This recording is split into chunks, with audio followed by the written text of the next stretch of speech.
आदाब नमस्कार, मैं रिदा खानम। आप देख रहे हैं सियासत टीवी पर साउथ इंडिया एक्सप्रेस। एक नज़र डालते हैं आज के मुख्य समाचार पर।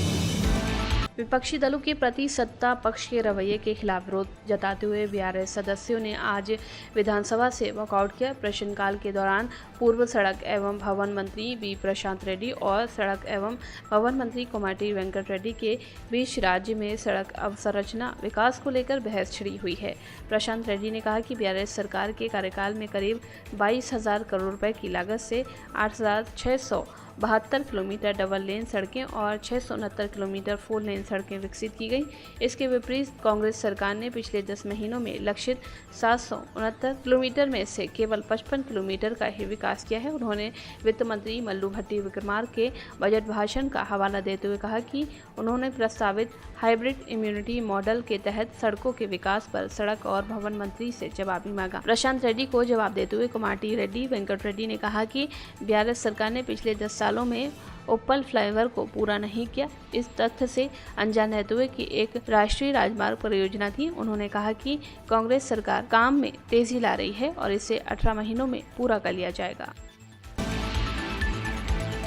तेलंगाना के मुख्यमंत्री रेवंत रेड्डी ने घोषणा की है कि अगली बैठक हैदराबाद में होगी, जिसमें निष्पक्ष निर्वाचन क्षेत्र परिसीमन पर जोर दिया जाएगा। मुख्यमंत्री एम.के. स्टालिन के नेतृत्व में निर्वाचन क्षेत्र पुनर्संरेखा को लेकर चेन्नई में संयुक्त कार्य समिति की बैठक शुरू हो गई।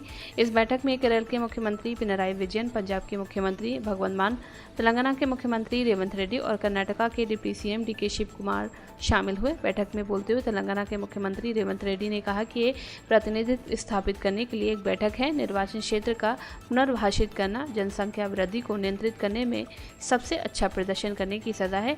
आइए हम पार्टी मतभेदों को अलग रखें और एक साथ इसका मुकाबला करें।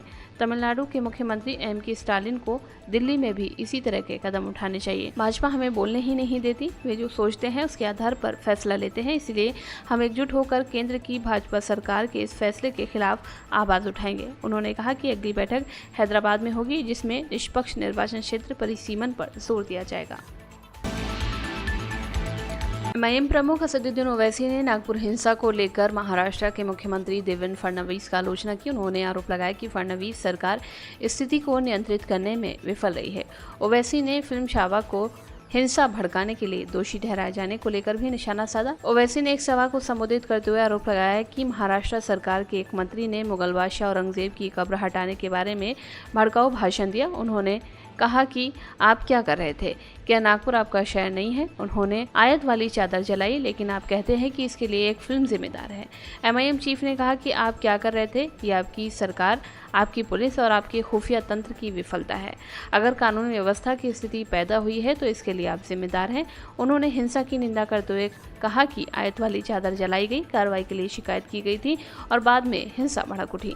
ये आपकी पुलिस और आपके खुफिया तंत्र की विफलता है। उन्होंने दावा किया है कि पुलिस ने चादर जलाने के लिए जिम्मेदार लोगों को थाने से जमानत दे दी। ओवैसी ने आरएसएस पर निशाना साधते हुए आरोप लगाया कि वे हिंसा को अस्वीकार बताते हैं, लेकिन अप्रत्यक्ष रूप से इसका समर्थन करते हैं। उन्होंने कहा कि आप पर्दे के पीछे से पूरी साजिश रचते हैं और फिर कहते हैं कि हम पानी डालेंगे। बीआरएस के कार्यकारी अध्यक्ष के.टी. रामा राव ने केंद्र सरकार के प्रस्तावित परिसीमन अभ्यास की कड़ी निंदा की है। इसे एक अन्यायपूर्ण कदम बताया है, जिससे दक्षिणी राज्यों के राजनीतिक प्रतिनिधित्व में उल्लेखनीय कमी आती है। स्टालिन ने आज परिसीमन को लेकर चेन्नई में बैठक बुलाई। केटीआर इस बैठक में शामिल होने चेन्नई पहुंचे। केटीआर ने चेतावनी दी कि यदि इस मुद्दे को तुरंत संबोधित नहीं किया गया तो इसमें दीर्घकालिक परिणाम होंगे और आने वाली पीढ़ियां वर्तमान नेतृत्व को उसकी चुप्पी के लिए माफ नहीं करेंगी। चेन्नई में मीडिया से बात करते हुए केटीआर ने दोहराया कि बीआरएस परिसीमन प्रस्ताव का कड़ा विरोध करता है। उन्होंने इस बात पर जोर दिया कि इस कदम से गंभीर क्षेत्रीय असमानताएं पैदा होंगी, राष्ट्रीय नीति निर्माण में दक्षिण भारतीय राज्यों की आवाज कमजोर होगी और केंद्रीय निधियों तक उनकी पहुंच कम होगी। उन्होंने सभी क्षेत्रीय दलों से एक साथ आने और इस अनुचित प्रस्ताव के खिलाफ एकजुट लड़ाई लड़ने का आह्वान किया। उन्होंने चेतावनी दी कि इस परिसीमन का प्राथमिक प्रभाव दक्षिण भारत के लिए राजनीतिक प्रतिनिधित्व में कमी होगी होगी। ये मौजूदा क्षेत्रीय असंतुलन को गहरा करेगा और दक्षिणी राज्यों को राष्ट्रीय मामलों में फैसला लेने से और दूर कर देगा। उन्होंने बताया कि तेलंगाना, तमिलनाडु, कर्नाटका, केरला और आंध्र प्रदेश जैसे राज्य आर्थिक विकास, औद्योगिकरण और सामाजिक विकास में सबसे आगे हैं। केटिया ने कहा कि देश के सकल घरेलू उत्पाद में महत्वपूर्ण योगदान देने के बावजूद इन राज्यों को अब तक इस राजनीतिक चाल के माध्यम से निशाना बनाया जा रहा है। ये स्पष्ट है कि केंद्र सरकार संसद और शासन में दक्षिण भारत की आवाज को कमजोर करने की कोशिश कर रही है। तेलंगाना सरकार ने इमामों और मुअज्जिन के मानदेय के लिए 24 करोड़ रुपए मंजूर किए हैं। तेलंगाना विधानसभा में एमआईएम के नेता ने राशि मंजूर करने के लिए राज्य सरकार को धन्यवाद किया। तेलंगाना बजट पर बोलते हुए ओवैसी ने सरकार से अल्पसंख्यकों के लिए विचारशील होने और धन उपलब्ध कराने का आग्रह किया। उन्होंने कहा कि पिछली सरकारों की तुलना में कांग्रेस सरकार ने विकास कार्यों के मामले में अल्पसंख्यकों और पुराने शहर को उच्च प्राथमिकता दी है। पिछले सप्ताह एमआईएम ने तेलंगाना सरकार की अल्पसंख्यक घोषणा का हवाला देते हुए मानदेय की मांग की थी। उन्होंने कहा था कि अल्पसंख्यक घोषणा पत्र में कई वादे किए गए हैं। मैं वित्त मंत्री से आग्रह करता हूं कि रमजान के दौरान इमामों और मुअज्जिनों का पारिश्रमिक जारी किया जाए। तमिलनाडु का जो मुद्दा तमिलनाडु से उठाया गया, अब वो देश के कई राज्यों तक पहुंच गया है। परिसीमन से जिन जिन राज्यों का संसद में प्रतिनिधित्व कम होने की संभावना है, वो राज्य अब तमिलनाडु सीएम स्टालिन की इस लड़ाई में शामिल हो गए हैं। अब इस मुद्दे पर केवल बयान सामने आ रहे थे, लेकिन आज से एक्शन भी शुरू होने वाला है। दरअसल आज चेन्नई में परिसीमन के मुद्दे पर पहली बड़ी बैठक हो रही है। इस बैठक में तमिलनाडु सरकार ने 7 राज्यों के मुख्यमंत्रियों को आमंत्रित किया। इसमें से 3 राज्यों के मुख्यमंत्री, राज्य के डिप्टी सीएम और बाकी राज्यों से प्रतिनिधि इस बैठक में शामिल हुए। केरल के मुख्यमंत्री पिनराई विजयन चेन्नई पहुंचे। तेलंगाना सीएम रेवंत रेड्डी और पंजाब के मुख्यमंत्री भगवंत मान भी चेन्नई पहुंचे हैं। कर्नाटका के deputy CM D K Shiv Kumar भी बैठक में सम्मिलित हुए। इनके अलावा पश्चिम बंगाल की सत्ताधारी पार्टी टीएमसी, ओडिशा की विपक्षी पार्टी बीजू जनता दल और आंध्र प्रदेश की विपक्षी दल वाईएसआर कांग्रेस के प्रतिनिधि भी इस बैठक में शामिल हुए। कर्नाटका में आज बंद का ऐलान किया गया है। कई कन्नड़ समर्थक समूहों ने बेलगावी में एक बस कंडक्टर पर कथित हमले के विरोध में सुबह 6 बजे से शाम 6 बजे तक कर्नाटका में बंद का आह्वान किया है। आरोप है कि कर्नाटका राज्य सड़क परिवहन निगम के कंडक्टर पर मराठी न बोलने के कारण हमला किया गया, जिससे राज्य में भाषाई समुदायों के बीच भेदभाव को लेकर काफी आक्रोश है। वहीं कर्नाटका के deputy CM D K Shiv Kumar ने कहा कि सिद्धरामैया के नेतृत्व वाली राज्य सरकार बंद का समर्थन नहीं करेगी। उन्होंने कहा कि हम उन्हें समझाएंगे कि ये सही कदम नहीं है, क्योंकि इसका असर उन छात्रों पर पड़ेगा जिनकी परीक्षाएं शुरू हो चुकी हैं।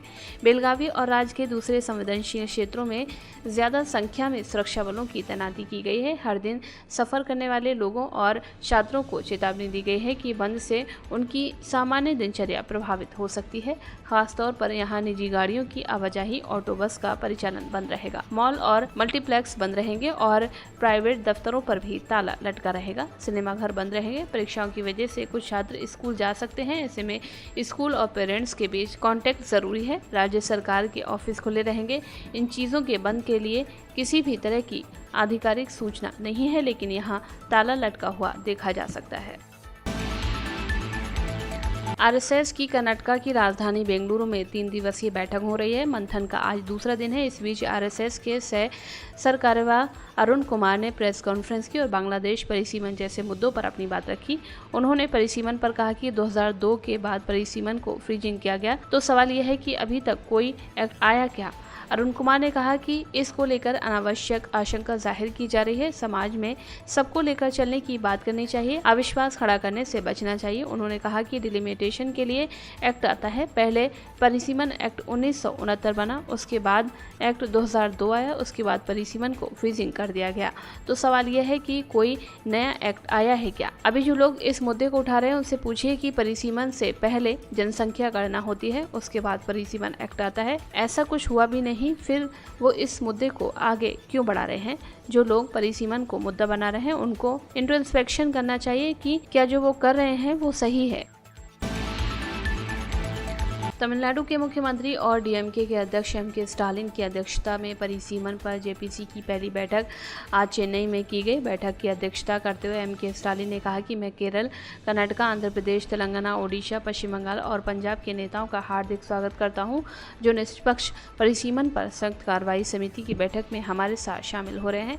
स्टालिन ने कहा कि हम परिसीमन के खिलाफ नहीं हैं, हम निष्पक्ष परिसीमन के पक्ष में हैं। अधिकार स्थापित करने के लिए निरंतर कार्रवाई बहुत जरूरी है। मुख्यमंत्री एम.के. स्टालिन के नेतृत्व में आयोजित सर्वदलीय बैठक को एक ऐतिहासिक क्षण बताया, जिसमें 58 दलों ने एक ही मुद्दे के लिए मतभेदों को दरकिनार करते हुए हिस्सा लिया। उन्होंने कहा कि ये सर्वसहमति लोकतंत्र और न्याय के प्रति तमिलनाडु की अटूट प्रतिबद्धता दर्शाती है। स्टालिन ने एक अलग वीडियो संदेश में ये भी कहा कि यदि प्रस्तावित परिसीमन के कारण तमिलनाडु और अन्य राज्य संसद में प्रतिनिधित्व खो देते हैं तो ये संघवाद की नींव पर प्रहार होगा, लोकतंत्र को नष्ट करेगा और अधिकारों से समझौता करेगा। साउथ इंडिया एक्सप्रेस में बस इतना ही। मुझे दें इजाजत। बाकी खबरों के लिए बने रहें सियासत टीवी के साथ।